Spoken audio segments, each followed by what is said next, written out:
응급실 파견 군의관들이 근무를 못하겠다며 돌아간 수원의 아주대병원. 경기 남부 권역응급의료센터인 이곳엔 오늘도 응급 환자들이 밀려들었습니다. 다른 이유 때문에 진료를 하시던 분이라서 바로 받아주시고.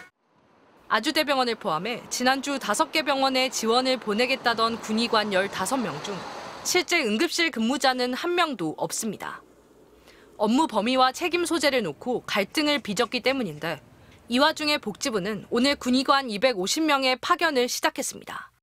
지난주에 일부 좀 문제들이 있어서 본인의 의사와 의료기관의 수요들을 다시 한번 확인하는 절차를.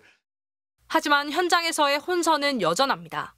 응급실이 제한 운영 중인 병원에도 정작 군의관은 오지 않았고 한림대 강남성심병원 등에선 파견 군의관들에게 무슨 일을 맡길지 몰라 돌려보내는 걸 검토 중입니다. 문제가 좀 있는지 국방부에서 취소 통보가 됐다고 하는지 한 명은 잘못 전달을 받고 오셨다가 가신 걸로 알고 있고 없다고 보시면 돼요. 올해 추석 전후 사흘 동안 문을 여는 당직 병의원은 하루 평균 2,960곳. 지난 설 연휴 같은 기간 2,553곳보다 약간 늘었지만 목표했던 4,000곳엔 못 미칩니다. 하지만 정부는 연휴가 시작되는 토요일엔 2만 7천여 곳이 문을 연다며 일 평균으로는 목표 규모를 훌쩍 넘겼다고 발표했습니다. 정부는 남은 기간 당직 병의원의 추가 신청을 받아 경증 환자를 분산시킬 계획이지만 응급실 중증 환자에 대한 진료 찾을 우려는 여전합니다. MBC 뉴스 유서영입니다. 의료대란 우려가 커지던 지난 4일, 정부는 군의관과 공중보건의 등 대체 인력을 파견하기 시작했습니다.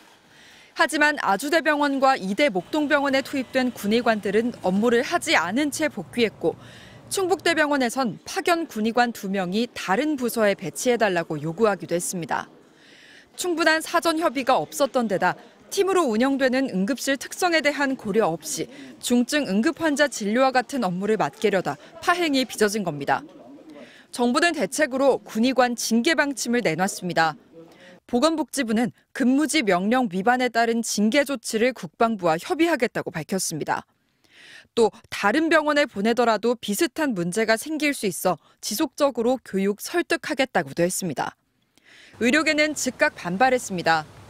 군의관들을 협박하고 징계하겠다. 이런 태도는 전혀 현장의 문제점을 파악하고 있지 못하다. 군의관이라고 해서 이렇게 감당할 수 없는 위험을 책임지라고 할 수가 있습니까?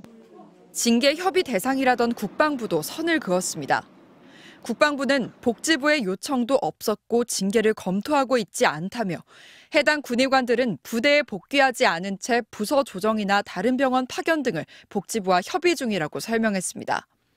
논란이 커지자 복지부는 서면 답변 과정에서 혼선이 있었다며 징계 조치는 검토하고 있지 않다고 입장을 번복했습니다. 파견 인력들의 의료사고 지원을 위해 병원이 2천만 원까지 부담하도록 한다는 대책도 실효성이 의심되고 있습니다. 사고가 발생해서 어떤 법적인 절차는 결국에는 다시 개인이 감당을 해야 되는 거잖아요. 그거는 누구도 사실 대행해 줄 수 있는 부분들이 없는 거고 특별하게 되지는 않는 것으로 파악하고 있습니다. 또 지난 6월부터 시행된 조치였던 만큼 파견 인력들의 이탈을 막기에는 역부족이라는 지적도 나옵니다. MBC 뉴스 송서영입니다. 박민수 보건복지부 2차관은 운영이 제한된 응급실에 군의관 15명을 파견한다고 했습니다.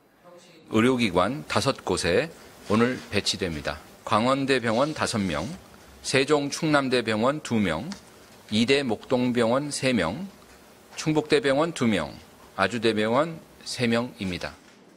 보건복지부는 브리핑이 끝난 지 2시간도 안 돼 군의관들의 투입으로 응급실 근무 인원이 아주대 20명, 이대 목동병원엔 11명이 된다고 공지했습니다.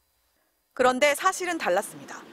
3명이 배치된다던 아주대병원에는 1명, 5명이 오기로 한 강원대병원은 어제 1명만 배치된 것으로 밝혀졌습니다. 이대 목동병원은 약속대로 3명이 왔지만 업무도 하지 않은 채 돌아갔습니다. 사전 협의 없이 응급실에 군의관들을 파견했고 이들이 하기 힘든 업무를 맡기려다 문제가 생긴 겁니다. 현장에서 어떠한 부분을 그분들이 해야 되는지, 그다음에 병원에선 어떠한 역할들을 맡길지에 대해서 협의를 하다가 조금 문제가 있었다는 얘기를 들었습니다. 이미 병원에 파견된 140여 명의 공보이들 사이에서도 우려와 불만의 목소리가 나오고 있습니다. 이들 대다수는 전문의가 아닌 의대를 갓 졸업한 일반인인데 실제 중환자를 진료해야 하는 응급실에서는 할 수 있는 일이 없다는 겁니다. 최근엔 충북 충주시가 차출된 공보위에게 응급실 근무를 일방적으로 맡기려다 강한 항의를 받고 취소하기도 했습니다. 응급실 같은 경우에는 응급의학과 전공이나 내과 전공의처럼 트레이닝을 받으면서 의사결정을 배우는 사람이어야 되는데 예를 들면 총상이 공석이라고 그냥 아무 교수나 데려와서 총상할래? 이렇게 하는 건 사실 불가능한 거잖아요. 복지부는 업무 범위를 조정하는 데 어려움이 있는 것을 알고 있다며 앞으로 국방부와 최대한 협의해 군의관들의 참여를 설득하겠다고 밝혔습니다. MBC 뉴스 공유서입니다.